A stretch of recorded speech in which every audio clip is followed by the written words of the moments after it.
Assalamualaikum warahmatullahi wabarakatuh. Shalom, Om Swastiastu, Namo Buddhaya, salam kebajikan.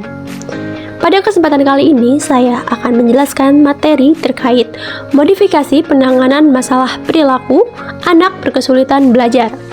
Sebelum lanjut ke materi, izinkan saya untuk memperkenalkan diri terlebih dahulu. Halo semua, perkenalkan nama saya Asila Isnania dari Pendidikan Khusus Fakultas Ilmu Pendidikan Universitas Negeri Jakarta.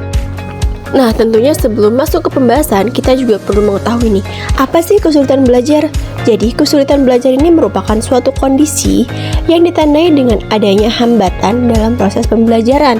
Hambatan tersebut dapat berupa kesulitan untuk membaca, untuk menulis, memahami ujaran, lalu juga kesulitan dalam menghitung. Nah, hal tersebut juga menghambat gitu untuk siswa mencapai tujuan pembelajaran tersendiri. Nah, hambatan tersebut itu dapat disebut biasanya kita kenal dengan disleksia, disgrafia, bahkan diskalkulia.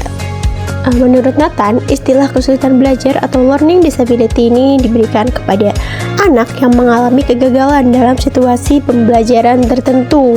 Situasi pembelajaran tertentunya semacam entah itu anak kesulitan untuk membaca, kesulitan untuk menulis, maupun kesulitan untuk menghitung.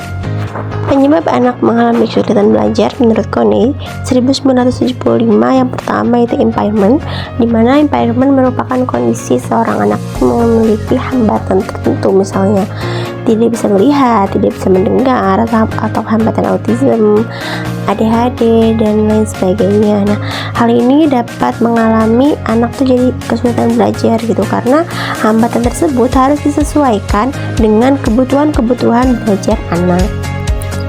Kedua yaitu faktor fisiologis. Jadi faktor fisiologis ini yang berkaitan dengan kurang berfungsinya otak, susunan syaraf, atau bagian-bagian tubuh lain. Nah, jadi guru di sini harus berperan yang lebih besar atau berperan lebih penting, karena dalam proses pembelajarannya tuh otak dan syaraf tuh harus dalam kondisi siap untuk menerima, memproses, menyimpan, ataupun memunculkan kembali informasi yang sebelumnya sudah disampaikan atau sudah disimpan di dalam otak. Ketiga yaitu faktor sosial. Jadi ini merupakan suatu kenyataan yang paling tidak bisa dibantah jika orang tua dan masyarakat sekeliling ini sedikit banyak akan berpengaruh gitu terhadap kegiatan belajar dan kecerdasan siswa. Jadi ini merupakan faktor eksternal yang ada di diri siswa, karena siswa tidak dapat mengatur dirinya sendiri atau lingkungannya gitu. Karena lingkungan itu sangat mempengaruhi pada proses perkembangan siswa. Misalnya, jika siswa dalam kondisi lingkungan yang suportif atau rajin belajar dan mengajak untuk terus berkembang, siswa akan suportif dan selalu ingin belajar itu. Nah, sebaliknya, jika lingkungannya tidak mendukung, maka perkembangan siswa pun akan sangat sulit untuk didukung. Lalu yang keempat yaitu ada faktor kejiwaan. Ini berkaitan dengan kurang mendukungnya perasaan hati atau emosi siswa secara bersungguh-sungguh, seperti siswa merasa kurangnya motivasi belajar dalam diri siswanya gitu. Nah, yang kelima yaitu intelektual. Ini merupakan berhubungan sih dengan kurang sempurnanya atau kurang normalnya tingkat kecerdasan pada siswa gitu. Jadi guru juga meyakini bahwasanya setiap siswa ini memiliki kecerdasan yang berbeda ataupun bakat-bakat yang berbeda. Lalu yang terakhir itu kependidikan. Ini terkait dengan belum siapnya lembaga pendidik secara umum dalam memberikan penyelenggaraan pendidikan. Selanjutnya, perilaku apa aja sih yang biasanya muncul pada anak kesulitan belajar? Yang pertama yaitu perilaku mudah frustasi. Jadi, anak dengan kesulitan belajar cenderung mudah frustasi karena mengalami kesulitan dalam memahami konsep pembelajaran tertentu. Misalnya, anak karena sulit untuk memahami bacaan, jadi dia frustasi dan tidak ingin belajar bacaan itu kembali. Dalam hal berhitung pun seperti itu, dan dalam hal lainnya gitu. Lalu yang kedua, anak mengalami sulit untuk berkonsentrasi. Jadi kondisi ini kondisi di mana seseorang mengalami kesulitan untuk mempertahankan fokus perhatian pada suatu tas atau tugas tertentu dalam waktu yang cukup lama.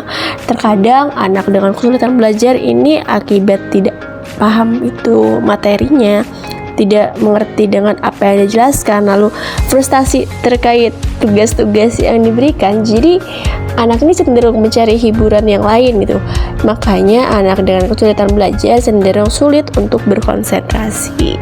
Yang terakhir yaitu menghindari tugas. Jadi akibat permasalahan 1 dan 2, anak tuh tidak paham terkait materi, frustasi terhadap materi yang diberikan, tidak paham dengan hal yang diajarkan oleh guru, sehingga anak cenderung untuk menghindari tugas karena tidak tahu hal apa saja yang harus dikerjakan gitu. Akibat dari perilaku tersebut, anak kesulitan belajar memerlukan layanan khusus atau modifikasi pembelajaran. Salah satunya yaitu pada anak dengan impairment. Jadi di mana kondisi impairment ini anak membutuhkan layanan khusus karena memiliki hambatan yang jadi seperti tunanetra, tunarungu, autism, ADHD, tunadaksa dan lain sebagainya gitu. Nah, untuk hal itu tentu saja memerlukan pembelajaran yang disesuaikan dengan kebutuhan. Misalnya anak tunanetra, dia hanya mengandalkan pada pendengarannya, anak tunarungu mengandalkan pada penglihatannya, sehingga penerapan pembelajarannya pun dapat menggunakan reinforcement ataupun token ekonomi gitu, di mana reinforcement ini ada yang bersifat positif dan juga ada yang bersifat negatif. Jadi jika positif itu apabila anak dapat melakukannya sesuai dengan hal yang diperintahkan, dan negatif apabila melanggar dari normal dan token ekonomi sendiri.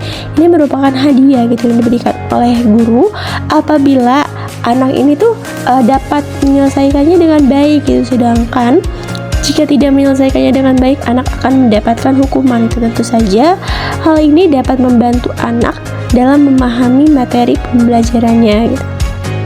Sebagai contoh lainnya yaitu impairment pada anak dengan hambatan intelektual. Jadi hambatan intelektual tuh biasanya anak tuh berfokus pada bina dirinya gitu, dimana agar anak mampu gitu untuk hidup mandiri. Dan pada tahap ini modifikasi yang dapat dilakukan yaitu backward chaining, yaitu pendekatan penalaran yang dimulai dengan tujuan yang diinginkan dan bekerja yang mundur gitu. Nah, jadi dalam backward chaining ini anak tuh diajarkan dari hal yang lebih mudah dulu atau hal yang emang biasanya anak lakukan, lalu untuk diajarkan dengan hal yang baru.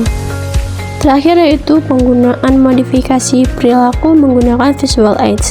Jadi visual aids sendiri ini merupakan pemaksimalan antara indera pendengaran dan juga indera penglihatan, dimana dengan hal ini anak dengan kesulitan belajar tidak hanya mempelajari berdasarkan teks saja atau pendengaran saja, namun juga terdapat gambar-gambar yang mudah dipahami. Gambar tersebut dapat berupa gambar yang disukai oleh anak-anak, karakter yang disukai oleh anak, sehingga pembelajarannya akan lebih menyenangkan dan mudah dipahami serta diingat oleh anak dengan kesulitan belajar.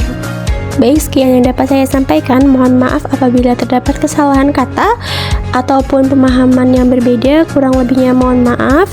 Terima kasih atas perhatiannya. Semoga ilmu ini bermanfaat.